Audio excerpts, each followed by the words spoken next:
I top Billin, breaking news out of Athens, Georgia. News that is not necessarily earth-shattering if you take in all things considered. Andrew Thomas, perhaps the best offensive lineman in the entire country. At the very least, in my opinion, a top 10 pick should be higher than that, as he's a franchise left tackle, has decided to enter his name into the NFL draft, and will also be skipping the Sugar Bowl. So kudos to him for all of that, right? That's what you play this game for. You want to make generational wealth, and to be able to at least give yourself a chance to ensure that playing in a bowl game, in my opinion, right?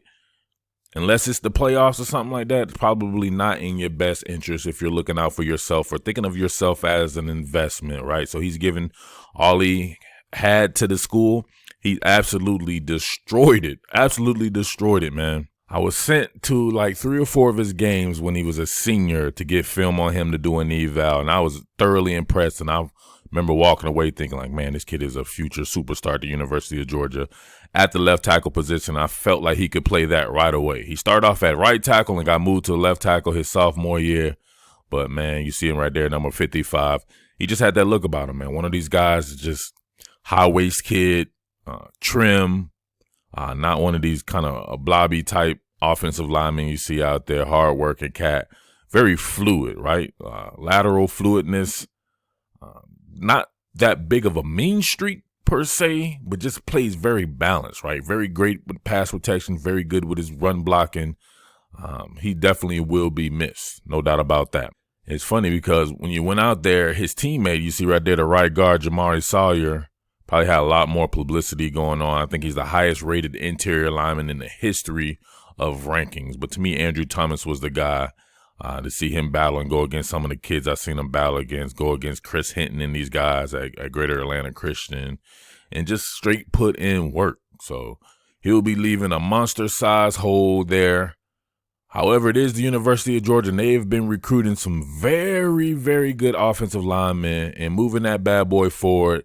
Let's see what we could come up with here. My immediate attention goes to one Cade Mays, who has literally played all over the line.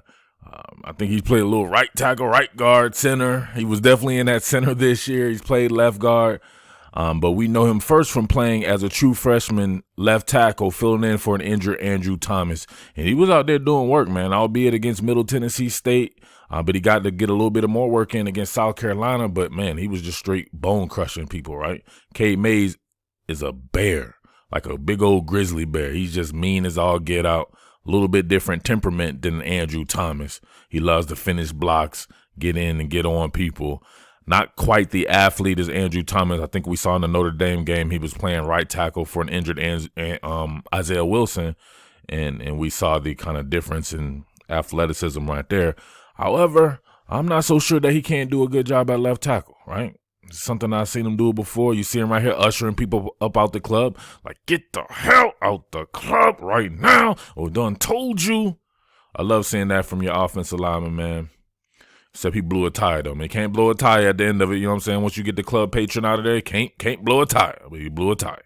My second thought is incoming 5-star freshman Brad Jones. I like Brad Jones a lot. I think he has a lot of the stuff that I saw in Andrew Thomas, right? I didn't get a chance to really see Brad Jones work up close like I did Andrew Thomas, so it's really hard for me to take it there.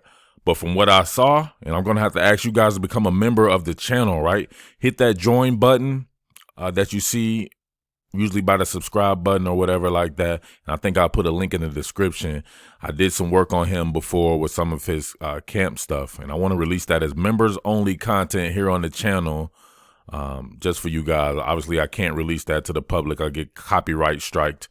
But for you guys who are members, we're going to try to do some stuff like that, and we're going to see what comes of that. Hopefully, I would have to think that none of that is being shown to the public, so it wouldn't be available for some copyright type stuff. But if you want to see what I think about Brad Jones and work out some of his camp reps, become a member, and I'll release that here within the next day or so once he inks on the dotted line. All right? But with that being said, it's your boy Murph. Congratulations to Andrew Thomas. He came, he saw, he conquered on his way to the NFL via, in my opinion, a top 10 selection in the draft. Make sure you get them Andrew Thomas jerseys when he's coming to a city near you, all right? But it's your boy Murph, the Underground King, Billin Sports, and I am out. Peace.